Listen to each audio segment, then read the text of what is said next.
The TVWAN News is proudly brought to you by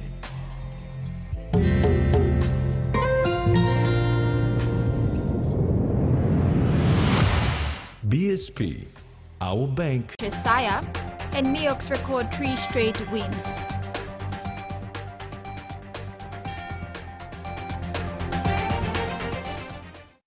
Minister for Transport and Civil Aviation Walter Schnobelt on Monday announced the implementation of certain changes to address allegations of financial impropriety within New Sky Pacific Limited.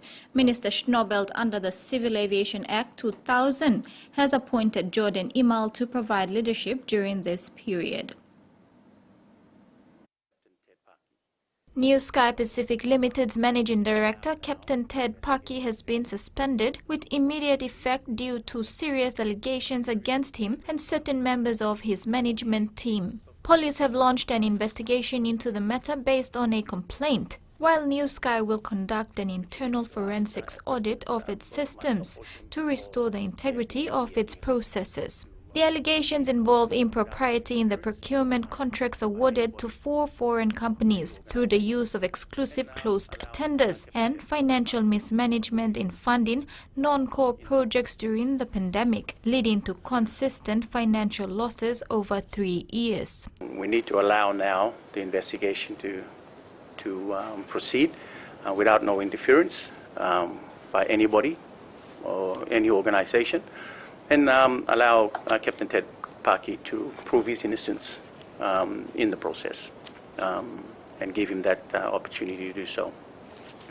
Plus, another senior management of New Sky Pacific as well. Schnobelt said he suspended the managing director to preserve the integrity of and prevent potential interference. He adds that an internal forensics audit is also necessary to review and restore the integrity of New Sky's procurement pipeline. Following these decisions, Minister Schnobelt, under the Civil Aviation Act of 2000, has appointed Jordan Imal to provide leadership during this period. I am humbled by you, Minister, and the board of New Sky Pacific Limited to be given the opportunity to come back and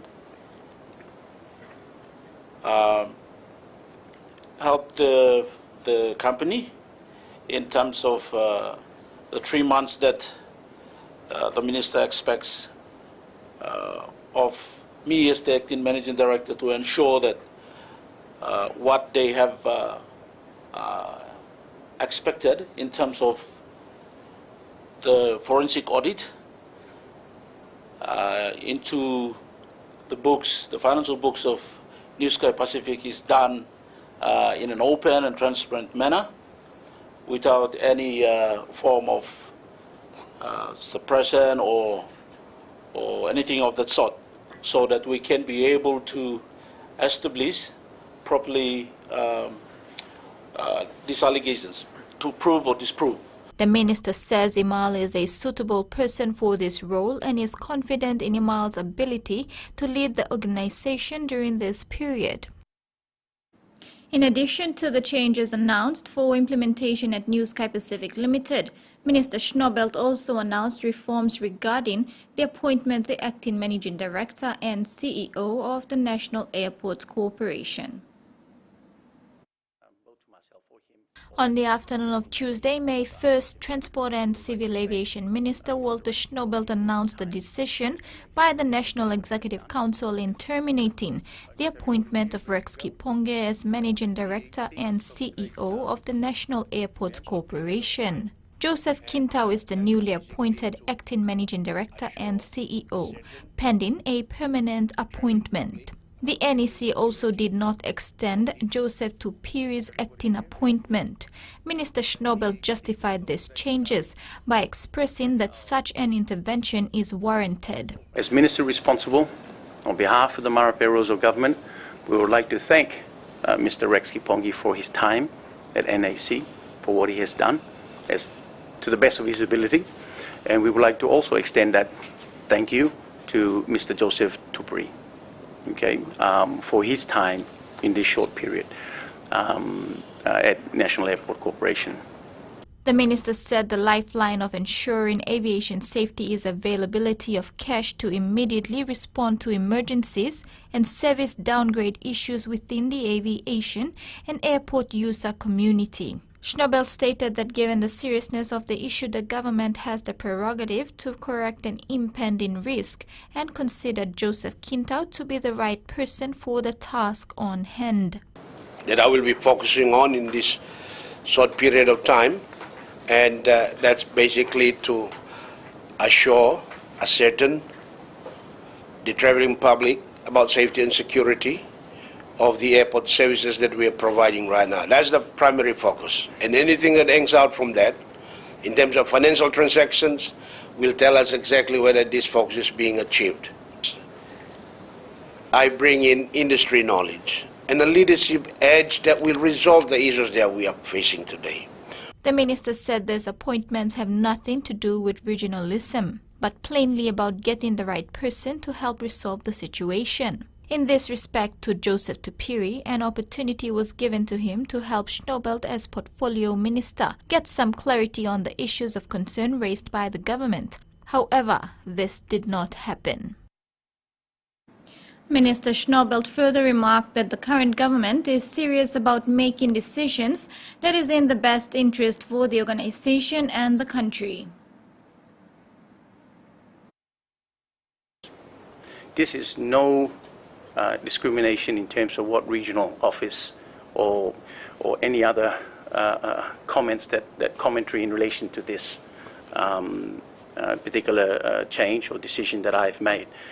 It's all about finding the best Papua New Guinean for this particular organization, and hopefully Mr. Jordan email will deliver to expectation, and that only time will tell. So he'll be given that opportunity to do so. The Southern Highlands members of Parliament have united to deliver impact projects for their people. They came together in a media conference to share what impact projects they have captured in the 2023 provincial budget. The impact projects include a new coffee factory to be built in Mendi town. Governor for Southern Islands William Powie is leading his band of parliamentary brothers to implement impact projects through its district development authority. These projects are captured in the 2023 provincial budget. One impact project that the provincial government has initiated is the Seed of Good Governance building in the heart of Mendi town. The Southern Islands Provincial Government will focus on 7 key projects. 1. Sealing of the Poroma to Kutubu Road. Sealing of the highway from Mendi, Poroma, Nipa to Hela. The new Mendi Hospital redevelopment project at Mandimanda. Sealing of the road, Mendi town roads. Completion of the airport, which we have supported the Sino hydropower with the last payment, and hopefully next week I will make a media conference to announce that. And the completion of Mendi Courthouse and the completion of Muruk Lodge, which is almost complete in terms of rehabilitation and restructure work that is taking place at that place. And the final one is the 3-story Seed of Good Governance that we have announced to the people. The governor also said that each district will receive 4 million kina for impact projects. Powie said all Southern Islands MPs are of the understanding that no individual contractor will be entertained and that DDAs will be responsible for the implementation of respective projects. Meantime, a new coffee factory is being planned for. It will be built in Mendi to boost coffee farming in the province and financially empower the people of Southern Islands. Now 9 million has gone to the contractor for the coffee factory to be built. And then I will tell the district administrators or district CEOs, the members of parliament, the DDAs, let's go and distribute coffee seedlings to all the schools and get the coffee business out to our people because coffee factory is now being built. Freddie Mo, TVWAN News. The Southern Highlands provincial government has allocated 1 million kina to the provincial law and justice sector. Purchasing vehicles for police in the province has been captured in this budget. Here we also have 1 million payment to the PBC. We want to roll out the rural policing. Rural policing in partnership with the ACP for Western End and the PBC for Southern Islands. We want to get 30 men from Nibakurubu, 30 men from Mendimunhiu, 30 from Kagwarawe, 30 from Imbongu, and 30 from Yelubupangi. We have 150 men at a rate of 50,000 per month to look after the operations. It will come to something like 600,000. But on a greater scale, we have 400,000 there, and we also, Southern Islands provincial government has purchased vehicles to be presented to the PBC to give it to the rural policing, so they will support the mainstream police who are in Mendi. So Data collection still remains a hindrance for many Papua New Guineans as many struggle to get a national identification card. Now more than ever, many service institutions require an NID card before your papers are being processed or looked upon, especially banks. Rycoast MP Kesi Sawang has taken steps alongside Medan NID manager Grace Darcy to address this for her people of Rycoast. MP Sawang is planning for an NID registration mobile unit whilst an office is being established.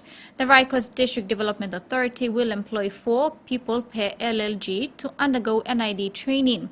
Sawang aims to register 80% of her people by December 31 this year. She said so far only 8,000 Rycoast people are registered out of a potential 70,000 above the age of 18. You're watching TV1 News. Stay tuned for more after the break.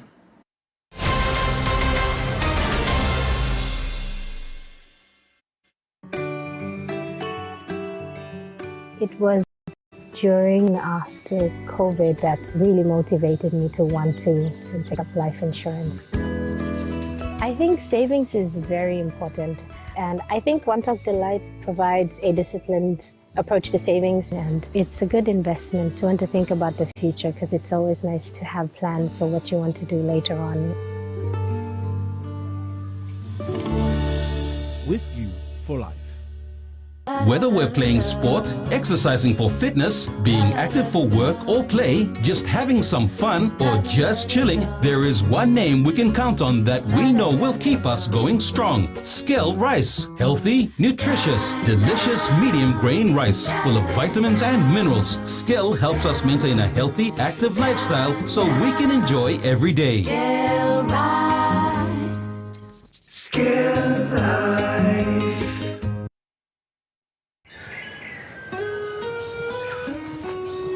From the rich soils of the highlands, the finest coffee has been grown by generations of Papua New Guineans.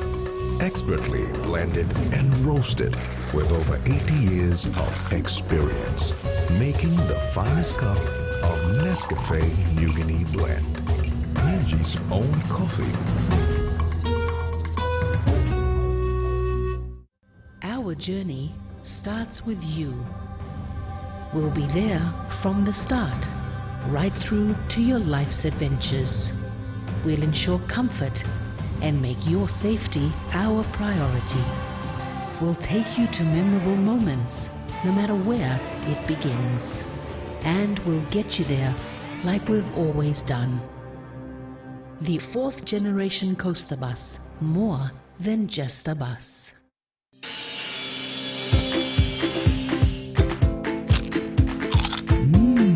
Right across the nation, we eat snacks crackers.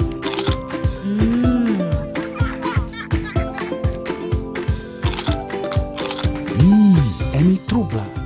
All get a young planalapun, only like him snacks crackers. Only make him here, no PNG, one-time lay biscuit company. It's crunchy and tasty. It's irresistible. Am I gonna die? I was hoping to get to know you. Every beginning is the end.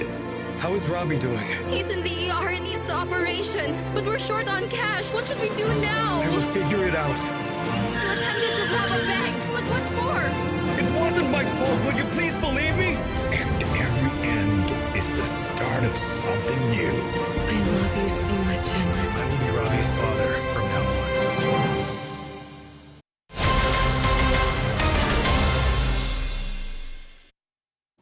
Welcome back. A new physiotherapy clinic was opened today at the Cheshire Disability Services at Hohola. The clinic launch follows the successful signing of Memorandum of Agreement between Cheshire Disability Services and Murray Stops PNG. It was a day of celebration as a new physiotherapy clinic was opened today at the Cheshire Disability Services at Hohola. Thank you very much for the donors through Maristops PNG for making this one possible. The clinic launch follows the successful signing of Memorandum of Agreement between CDS and Murray Stopes PNG. CDS General Manager Benson Hahambu stated that the partnership is to recognize the importance of people living with disability to have access to sexual reproductive health and family planning. It is a multi-purpose, especially providing opportunities for those who are seeking CBR services inside our building, as well as opening up avenues for programs that are delivered by Murray Stopes PNG. You know, it is very hard to go and look out for this kind of services, especially for persons with disabilities, their caregivers. Now that we have these services right here, it makes it easier for them to open up, ask questions, find out what is best for them.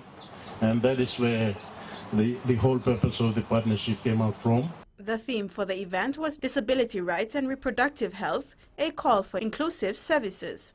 MSPNG Country Director Angeline Famudi spoke of the importance of the partnership and how this is great access to quality family planning and sexual reproductive health as a universal right.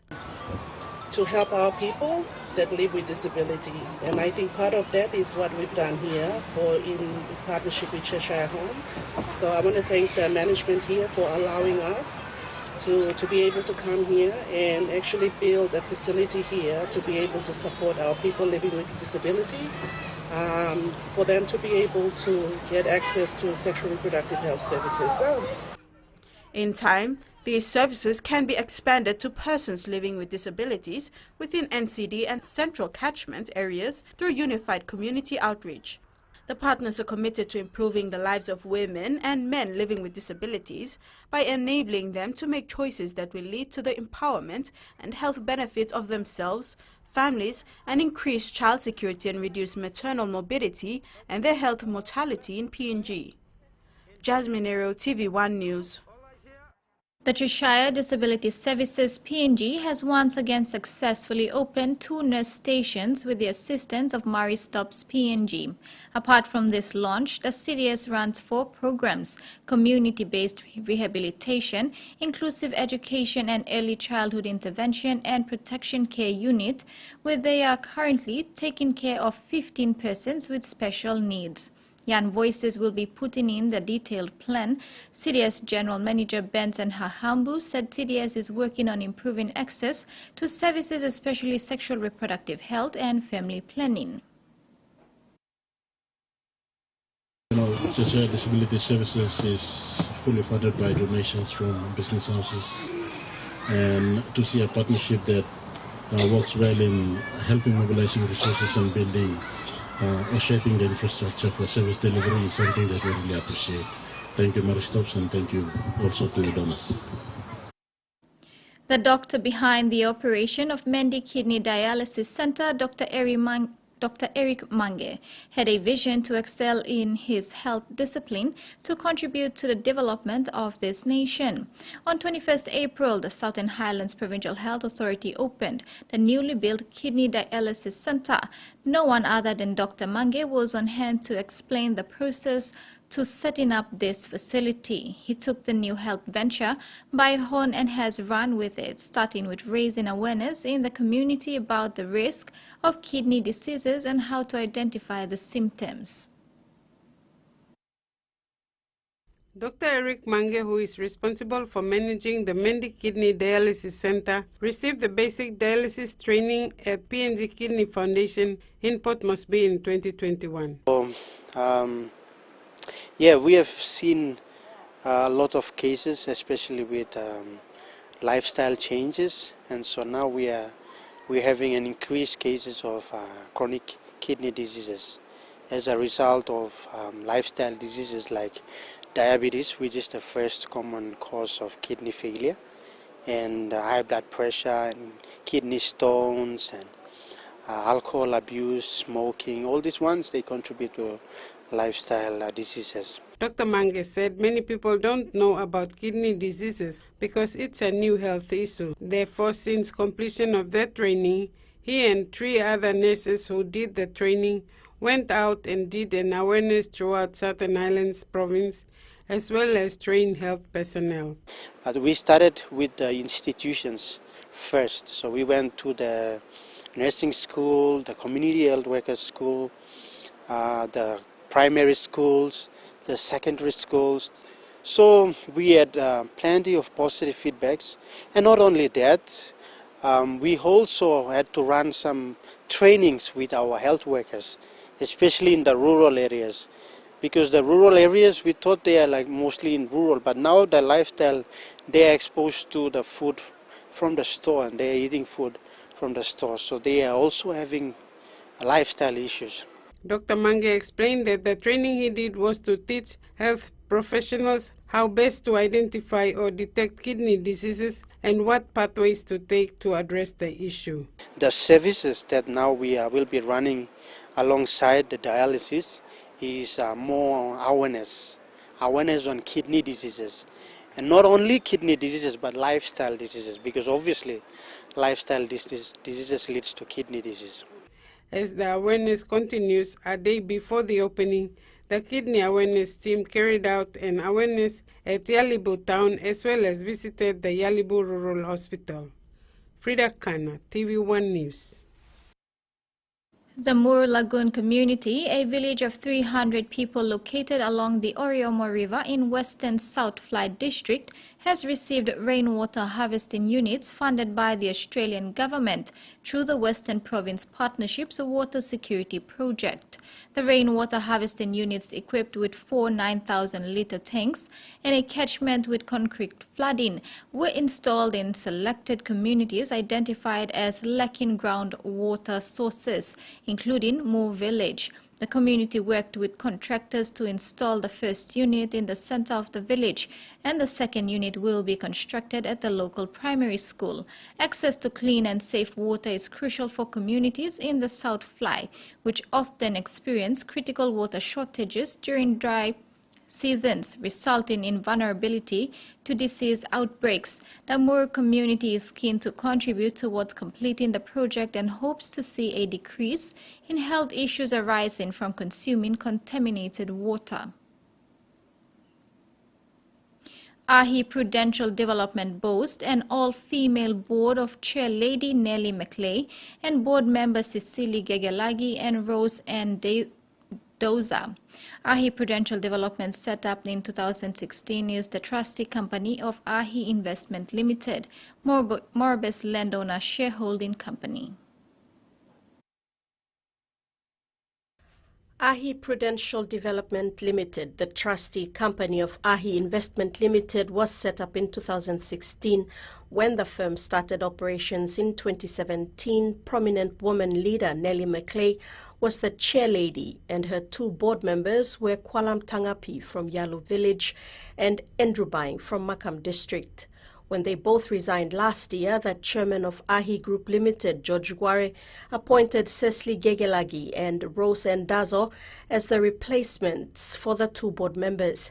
Alluding to the recent presentation of AHI Group's 2.5 million kina dividends to AHI Prudential, Macleay explained that her team is in charge of managing funding for projects earmarked within the 6 AHI villages of Butibam, Hengali, Kamkumung, Yanga, Wangang and Yalu.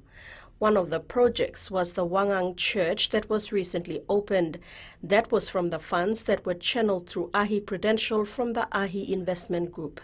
Macleay said the execution management is AHI Hope Foundation as they manage the projects. Requests for funding for the projects come through submissions from the 6 AHI village cooperatives. The submissions are vetted by the AHI Prudential Board, then are passed to the main board for them to sanction the requests from the village project sites.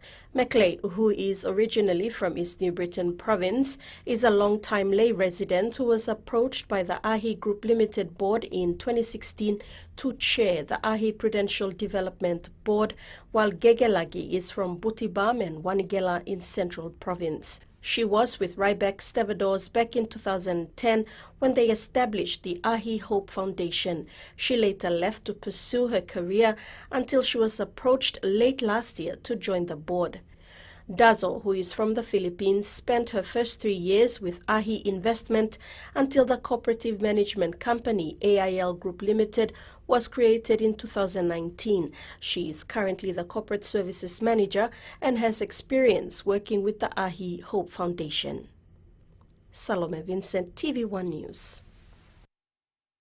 The South Pacific Tourism Organization sponsored Miss Pacific Islands as the Cultural and Tourism Ambassador for the Pacific region to attend the 2023 Sea Trade Cruise Global event held in Fort Lauderdale, Florida in March 2023. The event took place at the Broward County Convention Center and featured over 85 countries from around the world promoting their services, ports, destinations, and more. In March 2023, the South Pacific Tourism Organization, SPTO, sponsored Miss Pacific Islands to represent the Pacific region as the Cultural and Tourism Ambassador at the 2023 Sea Trade Cruise Global event in Fort Lauderdale, Florida. The event, held at the Broward County Convention Center, brought together more than 85 countries promoting their services, ports and destinations, offering Miss Pacific Islands a unique opportunity to showcase the Pacific as a prime tourism destination. Miss Pacific Islands Josie Nicholas expressed her gratitude towards SPTO for supporting her participation at the event, which allowed her to represent the Pacific region in the United States. She stated that the experience was an honor and provided her with the opportunity to learn about the world of sea cruising and its significance for the Pacific shores to benefit from this vast tourism market. During her time at the event, Miss Pacific Islands engaged with various individuals and organizations and learned that many people want to visit the Pacific Islands, and cruise tour operators are keen to send their cruise ships to the region. She used the platform to promote the Pacific as a tourism destination for all cruise lines and shared information about the 20 island nations under the Pacific Tourism Organization. Miss Pacific Islands is now preparing to represent the Pacific region at the South Pacific Tourism Exchange in Christchurch, New Zealand from the 12th to the 13th of May. Salome Vincent, TV1 News. This is TV1 News. When we return, a look at what's making headlines overseas.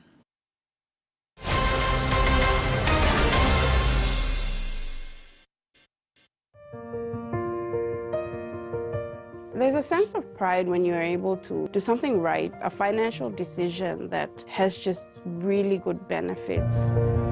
With BSP Life Insurance, there's that alleviation of that worry when you pass away. The benefits of the BSP Life Insurance would meet those expenses on behalf of my family.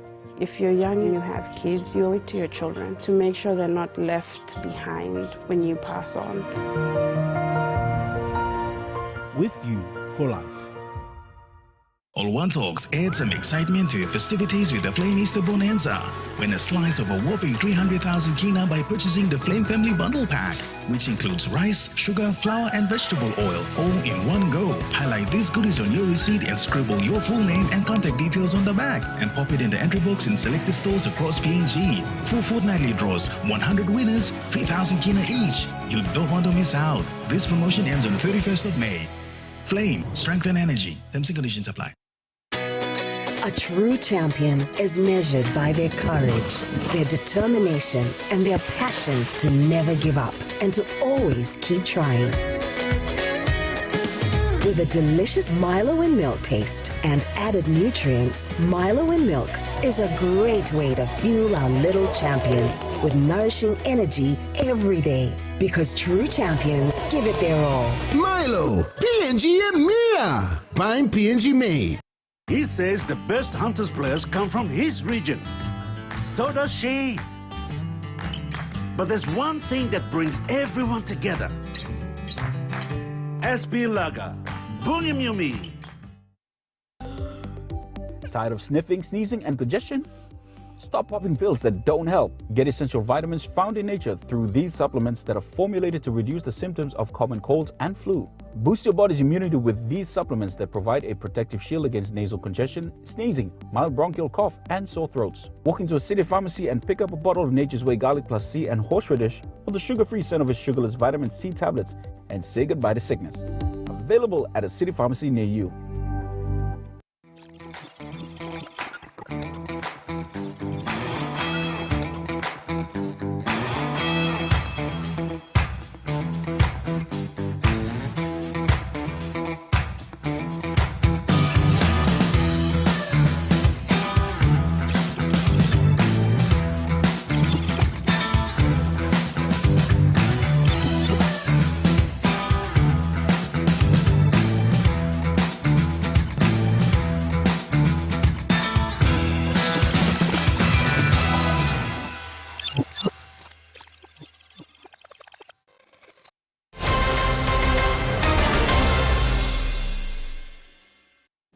Welcome back. Fiji's Prime Minister Sitiveni Rabuka has stated that the government will only cooperate with countries that share similar values and governance with Fiji. Rabuka clarified that Fiji is not seeking to distance itself from China and that their relationship is still based on the One China policy. The comments came after a diplomatic dispute over the cancelled meeting between China's Vice Minister of Foreign Affairs and Prime Minister Rabuka.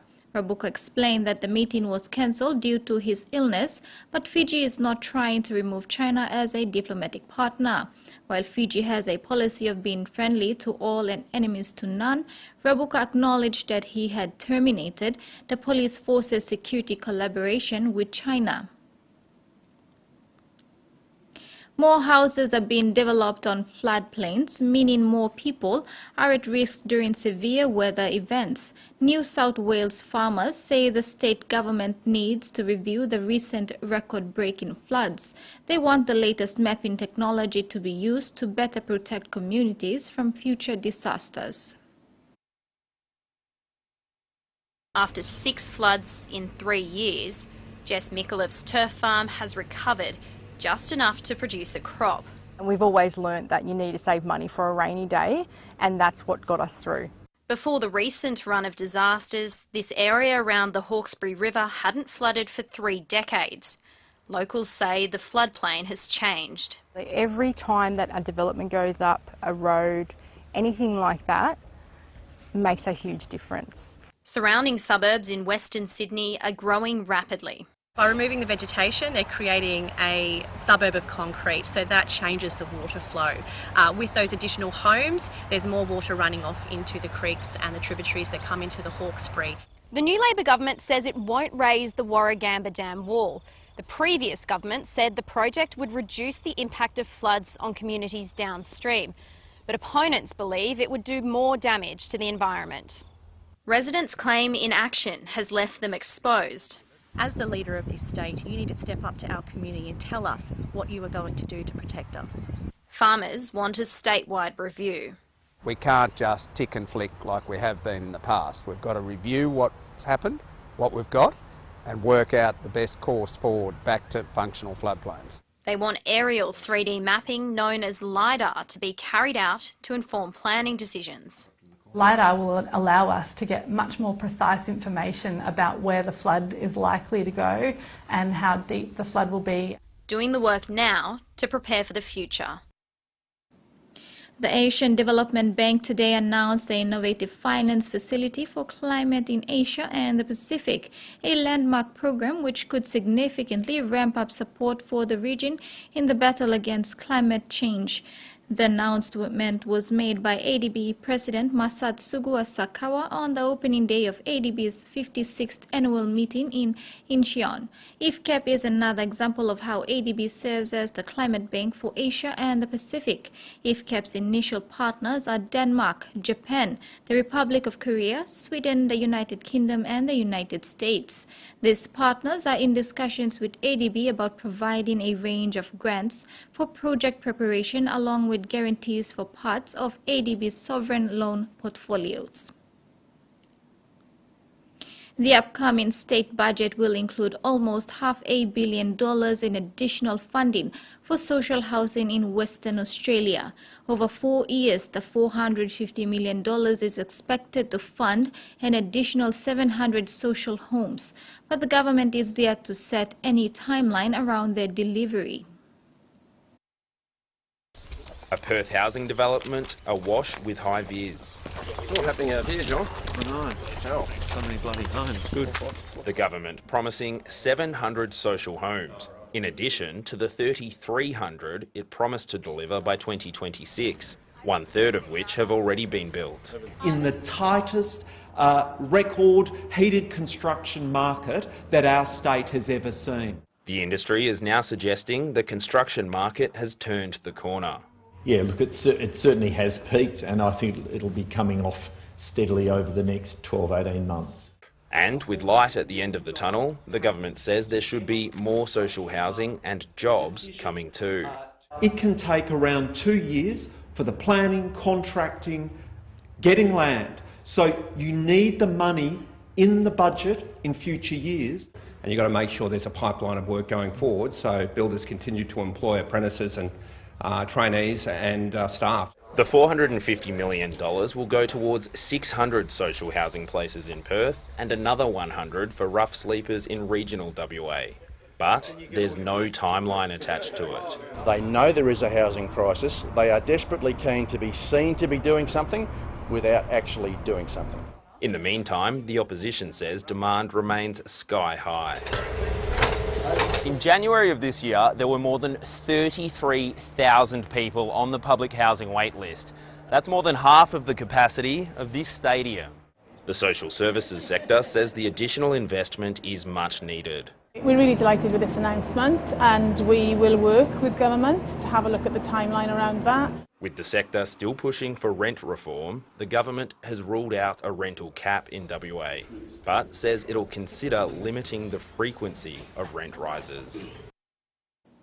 The government of the Cook Islands has announced that it will host the 52nd Pacific Islands Forum Leaders Meeting from 9 to 10 November 2023 in Rarotonga under the theme, Our Voices, Our Choices, Our Pacific Way, Promote, Partner, Prosper. Cook Islands Prime Minister Mark Brown, as chair and host of the 52nd meet, expressed his excitement for the upcoming forum, said they are planning and consulting extensively to ensure the theme serves to inspire and empower the leaders gathering, and that hosting arrangements and facilities provide a conducive environment for the deliberations of Pacific leaders and partners of the Pacific. PM Brown said the creative work behind crafting the theme and designing the official logo has been a collaborative effort with input across their community. It is an expression of the shared vision for a resilient, sustainable and prosperous Te Moana Nui Kiva, Blue Pacific continent. Residents in regional towns affected by Rex Airlines' move to slash flights to some communities say the decision is already causing large economic and social headaches. 9 towns across 4 states have been impacted by the carrier's decision, which comes into force this week, with some locals warning it'll be much harder for them to access essential services. A sound that will now be heard much less often in many regional communities. With Rex Airlines cutting flights, residents in some towns are worried. Already lost next week about $1,000 worth of bookings from one group booking, on top of other cancellations that we've had through the last couple of weeks. For Rhianne Ashton, it's not just a hit to her business. Her 4-year-old daughter Delilah lives with absence seizure epilepsy. Rex's scheduled changes mean they can no longer fly from Ceduna to Adelaide for a medical appointment and return on the same day. The alternative is 16 hours of driving. My husband's taking 3 days off to drive her to Adelaide. Regional towns affected by the changes include Cairns and Barmaga in far north Queensland, Broken Hill and Wagga Wagga in New South Wales, Mildura in Victoria, and Mount Gambier, Whyalla, Port Lincoln and Ceduna in South Australia. Rex has vowed to reinstate the Act's services when it can, but insists the decision was unavoidable due to pilot, engineer and part shortages.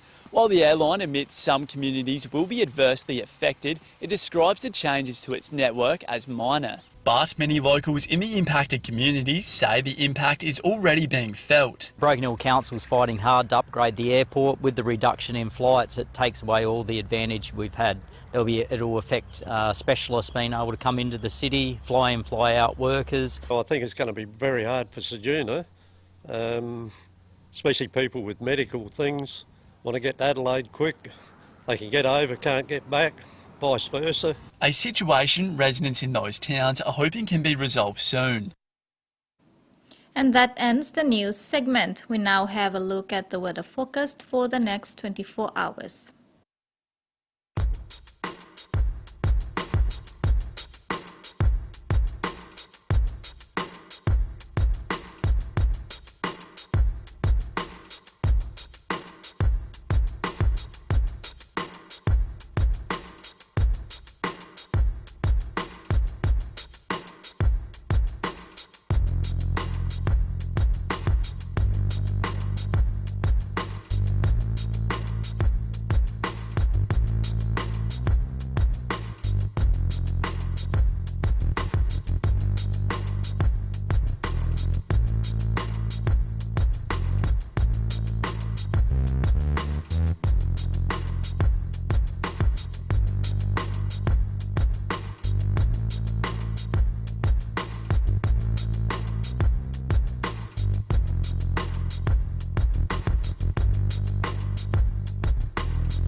And that was the weather. We'll have sports news after the break. Stay with us.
It's just all so easy. They execute so well.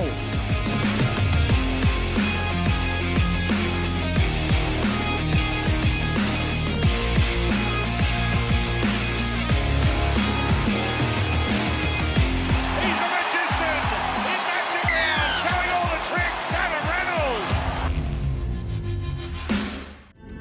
Right now, we're facing a man-made disaster of global scale. Our greatest threat in thousands of years, climate change.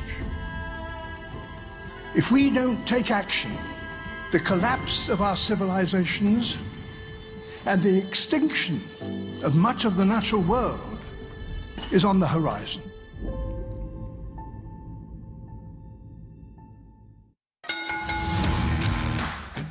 The Intercontinental Champion, Gonta! And Ray Hurricanrana. Oh my goodness! He's gonna fly!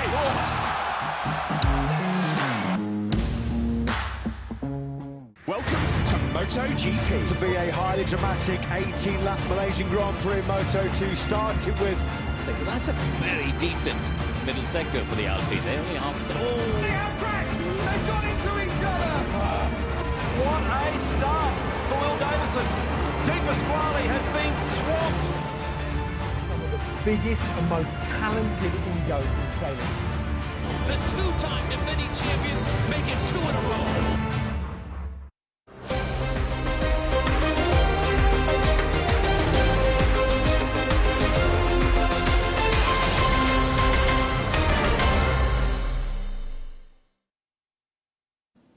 Welcome back. NCD Governor Powers Pakop on Sunday, 30th April, presented a 60,000 kina check to Port Moresby Soccer Association, honoring a pledge he made earlier this year to supporting sporting codes. Pakop presented the check to PMSA General Secretary George Bukoya at the Sir John Guides Stadium while addressing PMSA members and executives during its annual general meeting. He said the City Hall wants to ensure sports is a platform for development, gender equality, creating champions and instilling good values. The financial support was to sponsor a one-month soccer pre-season competition hosted and managed by the PMSA. This June, Port Moresby will host the Oceania Soccer Women's Championship. EPG Angamiok recorded their straight third win with a convincing 32-6 against new franchise club Sepik Pride in the Digicel Cup at Ipers Oval Wabeg on Sunday. EPG Angamiok kicked off their 2023 season on a flyer, beating Egmak Rabal Gurias and Hela Wigman in the 2 opening rounds. Mioks again started strong on Sunday and did not look back, scoring 5 unanswered tries in both halves to send their visitors home begging. EMK Sepik Pride scored a consolation try in the dying stages of the game to avoid the dark egg. It is not known which team the Mioks will play against next weekend, as the new draw will be released this week. PNG NRLC Chairman Adrian Charles said in a statement that the competition management has been forced to change the Digicel ExxonMobil Cup 2023 draw to pools A and B as a result of Air Niugini's inconsistent flight schedules. Under the new arrangement, Mioks, Mount Hagen Eagles, Gorkal Lahanis, Mendi Muruks, Lay Snacks Tigers and Kimbe Cutters will be in Pool B, while Wipers, Wigman Gulf Iso, Central Dabaris, Sepik Pride and Rabal Gurias will be in Pool A. These will be reverted to the old system of draw when flight schedules are improved. Susan Oriape, TVWAN Sports. An aggressive PRK Mendiburu side beat the Agmak Marbal Gurias 18-2 at the Lay Rugby League Oval. Hard hits and rough play by the Muruks, occupied with ball handling errors by the Gurias, saw the visiting team exceeds to defeat in a packed oval on Monday afternoon.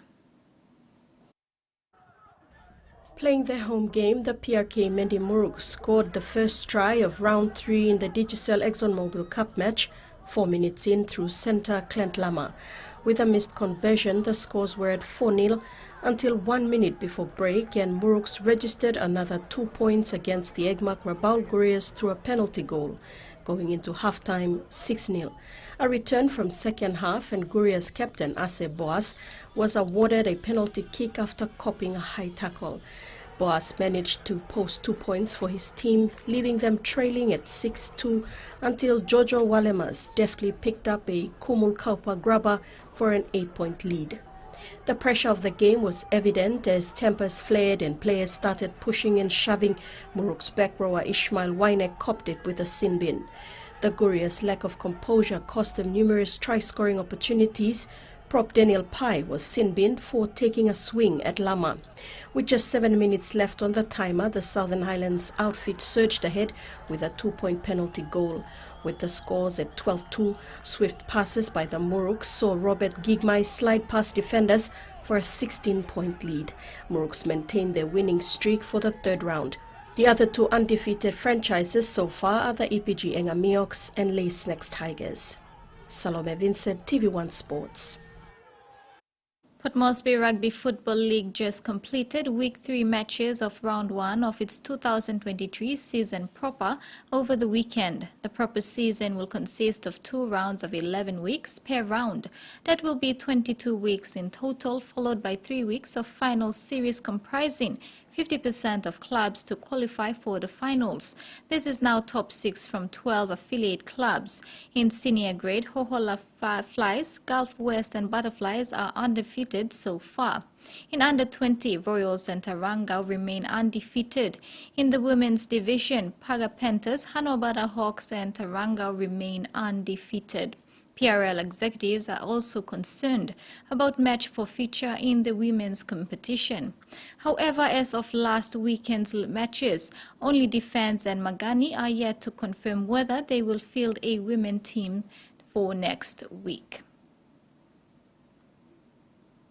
From April 23 to 29, Netball Australia's Pacific Oz Sports Netball Series was held for the first time. The series was hosted by Netball Australia and funded by the Australian Department of Foreign Affairs and Trade. It was held at the Gold Coast Sports and Leisure Centre, Carrara. For the first time, 3 African teams joined countries from Asia and Oceania, meaning 8 nations competed. Debutant Malawi reached the finals. They were defeated by a fiery Tongan side 54 goals to 41. Tonga earned its 3rd Pacific Oz Sports Netball Series title on the Gold Coast in Australia, beating Malawi by 13 goals in the final. The tournament at the Gold Coast Sports and Leisure Centre served as a warm-up for this year's Netball World Cup in Cape Town, South Africa, featuring Pacific nations and 3 African countries appearing for the first time. One of those debutants is Malawi, ranked 6th in the world. They topped Pool A thanks to a 54-47 win over Fiji, 64-49 victory against Papua New Guinea, and 57-39 triumph over Samoa before winning their semi-final against Zambia 48-35. Back-to-back Pacific Oz Sports Netball Series champions Tonga, ranked 7th in the world, led the way in Pool B with an 85-40 thrashing of Singapore, 71-44 victory against Kenya, and 59-47 win against Zambia. They saw off Fiji 68-52 in the semi-final, setting up a decider against Malawi. Tonga narrowly led 12-11 after the first quarter and preserved their 1-goal lead at 23-22 at halftime. They pressed home an advantage in the third quarter, building a 7-goal lead at the end of it at 39-32. Tonga underlined the supremacy in the final quarter and ran out 54-41 as winners. Unique Pahlavi starred for the tournament winners, netting 47 of their goals in the final, with Mari Hansen grabbing the other 7. Cindy Simtowe and Jane Chimaliro led for Malawi with 23 and 15 goals respectively. Salome Vincent, TV1 Sports. And that ends another edition of TV1 News. Thanks for your company. Until then, bye for now.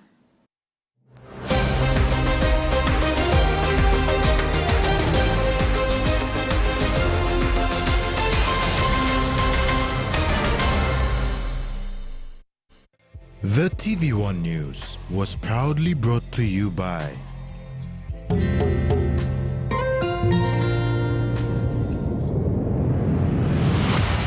BSP, our bank, our people.